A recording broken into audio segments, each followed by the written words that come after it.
The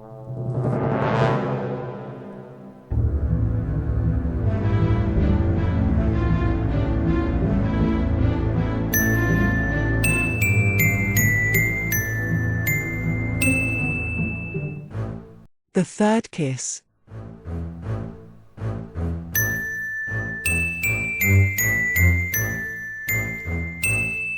By Lady Silke Brigitte Loretta Martin.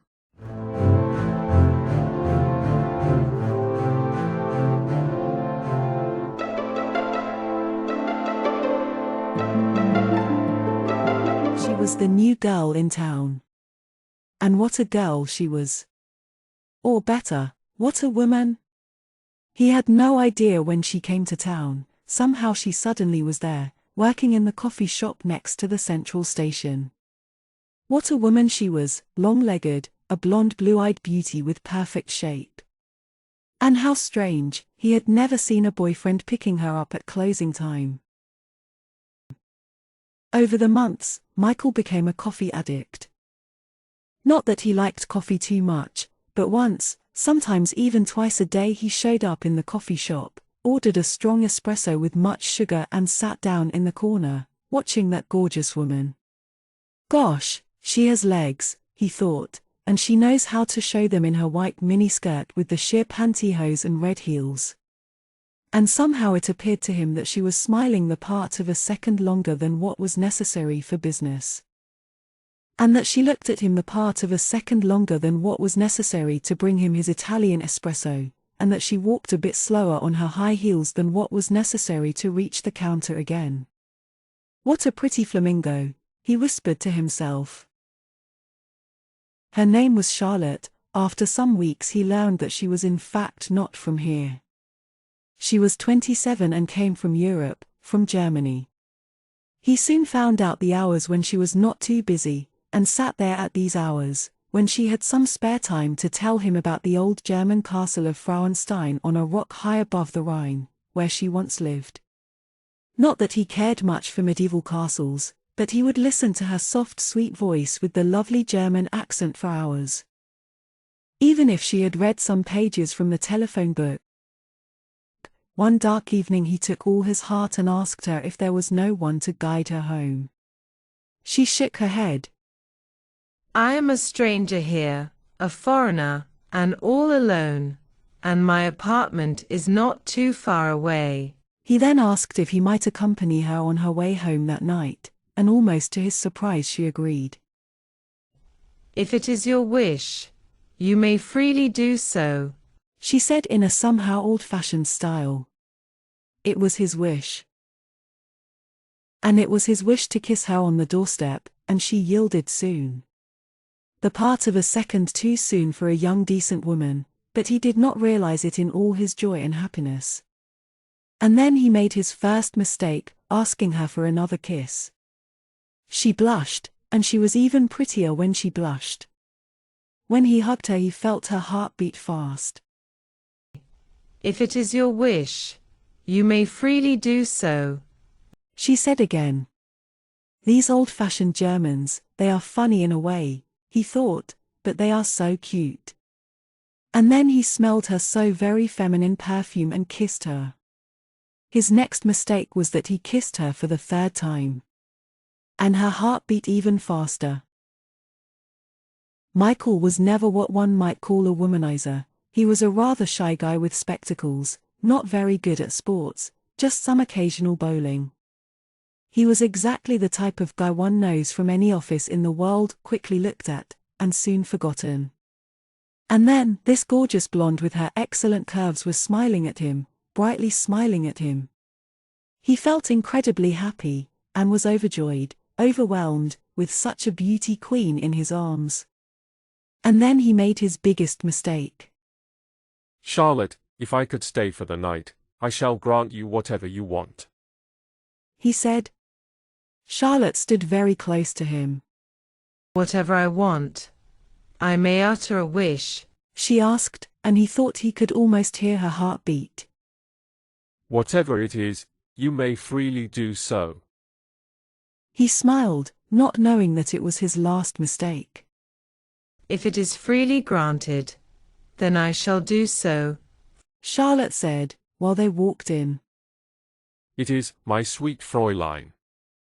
He laughed, before he suddenly fell unconscious. 3 kisses to show his love. He allowed me a wish. Whatever I want, it is freely granted, out of his free will, Charlotte firmly said. and I shall utter it. I waited for this moment so long, so very long. Decades. This is my wish. I want to be transformed back. All of a sudden Charlotte's features blurred. She sat down and sighed deep as she felt that her full breasts became smaller and eventually disappeared. Michael's features blurred, too. He was still unconscious, and did not realize anything of this. He did not realize that his features became softer, his lips became fuller, his hair longer, and that he was growing 2 beautiful breasts within minutes. He slept and dreamt a wondrous dream, a dream of a many-towered castle in a distant land. Of a young blonde woman who one day found an old manuscript behind a loose stone in an unfrequented castle tower. He did neither realize that Charlotte carefully undressed him, nor that she no longer looked like Charlotte at all. You won't need these clothes for quite a time. The person who was Charlotte said. 15 minutes later a man left the apartment. Michael felt strange when he awoke in a pink dressing gown on the sofa. Dizzy. Not that it was unpleasant. Just in a way strange and dizzy. Where was Charlotte? I need a glass of water, he thought, went to the bathroom, had a look into the mirror and forgot about the glass of water. Because he saw Charlotte. In the mirror. It took him almost 2 minutes until he had realized that he had changed into Charlotte. That Michael now was a woman from head to toe. A stunning, beautiful, long-legged blonde woman. This very woman. He was turned into Charlotte. It took him almost 2 hours to get it into his brain. And another 2 hours till he found the sheet of paper that the person who went left on the table. Van Gogh 1387. He looked at the reproduction of a painting on the wall. It was signed Vincent. He knew that Vincent van Gogh did not live in 1387, so he took it off and found the safe, dialed 1387, and the door sprung open. All he, and we shall use this word for the last time now, saw was an old yellow manuscript and a small sheet of paper. Michael has never been good at foreign languages, some French words, merci and chérie and amour that came with a holiday flirt with lovely Canadian Nicole from Montreal some years ago was all. But suddenly she realized that she could read medieval German. Ich, Charlotte von Frauenstein, habe es niedergelegt mit eigener Hand im Jahre des Heils 1387. She read the lines fluently. I, Charlotte von Frauenstein, have written down these lines with my own hand in the year of salvation 1387. But she was Charlotte von Frauenstein. Now. She saw it. She felt it. There was no doubt about it. But how could it be? 1387, and she was 27. And then she read the story which now became her own story. The story of a young woman of breathtaking beauty in medieval Germany who one day went into an unfrequented part of the castle overlooking the Rhine, where behind a loose stone in a dusty tower she found a small old Latin book which a forgotten crusader once had brought home from distant lands. This book revealed the secret of the philosopher's stone, the secret of eternal life. Unfortunately, the book was torn and incomplete, some phrases were missing, but she had added what she thought was right and convenient and fitted in, and then she casted the magic spell. Sater Aripo Tenet Opera Rotors. It almost worked, but it was only her outstanding beauty that would live on forever and ever, not her person. The incomplete magic spell only preserved her looks for eternity. They would live on in a person who gave her 3 kisses on one same day as a token of love, and allowed her a free wish, out of his or her free will. This person, man or woman, will then transform into Charlotte von Frauenstein, while the person who bore her looks before was changed back into his or her former looks. The medieval Charlotte realized this when the brutal Count Peter von Herrenfels fell madly in love with her, but she did not reply his sentiments. One day the black-bearded giant found her in her chamber, forgot himself, kissed her 3 times and tore her on a bed. Ask whatever you want, it will be thine.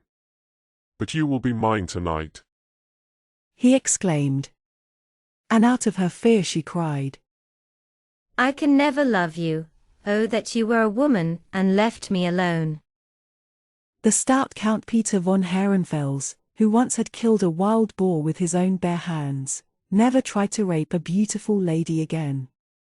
He fell on the bed unconscious, and 15 minutes later he awoke as the prettiest and most delicate woman of the Holy Roman Empire and remained it for the next 45 years. And another thing was revealed in this manuscript. The looks of Charlotte von Frauenstein never fall victim to age. She would always look like she looked in the moment she spoke the words from the Latin manuscript, always like that young blonde lady. As long as the person who once was Michael remains this woman, she will preserve her looks. As a full young woman. As Charlotte. Only if someone grants her a free wish, out of his or her own will, sealed with 3 kisses on one day, she may transform again into the man she has been, and the other one will then become the new Charlotte. Michael Charlotte looked up from the manuscript. Now she understood that she had been trapped by someone who had been transformed into Charlotte who knows when, and who had left the apartment in Michael's former clothes some hours ago while she got her new female body. Hesitatingly she opened the closet and found a great selection of fine women's clothes, elegant shoes, lingerie in silk and laces, everything a classy woman of the 21st century needs. At a closer look into the safe she found the sheet of paper with her name, a bank account number and the note $683,753.61 as by today. There was money enough to live on, and sweet Charlotte's job in the coffee shop was only a bait, born from a desperate hope that some would come, kiss her 3 times and grant her a wish, as Michael had done. Then she put on a pantyhose for the very first time in her life. What a feeling! A sensual shiver ran all over her body, and it was as if some kind of unknown power streamed through her. In fact, she only began to discover her newly gained femininity, and the sheer tights were like putting on a new, hitherto unknown female skin. She chose a pink and white set that matched her blonde hair so perfectly, white heels, applied perfume and makeup, added some lipstick, smiled to her image the mirror, looked at her new feminine shape and stretched her body. The bespectacled young man was gone and had made way for a perfect female beauty. And why not, she thought. Why not live a great life as a woman from now on? I am so pretty now, and I feel incredibly good as a girl. She never felt like this before, and one thing was for sure, she would never give up this wonderful feeling anymore. She smiled and said to herself, Michael is gone. But another Charlotte is ready to face the world. The free wish can wait. She realized that she could perfectly walk on high heels. From the window she sensed the evening breeze through her sheer nylons on her legs. Charlotte felt like Columbus, a new world was waiting to be discovered. In a little white handbag by the door she found a driving license with her name and photo, keys to a car, and a credit card. She had a look into the mirror, adjusted her dress and glossy silk stockings and smiled again. Charlotte opened the door of her apartment. And a gorgeous woman threw her long blonde hair back and made her first step outside.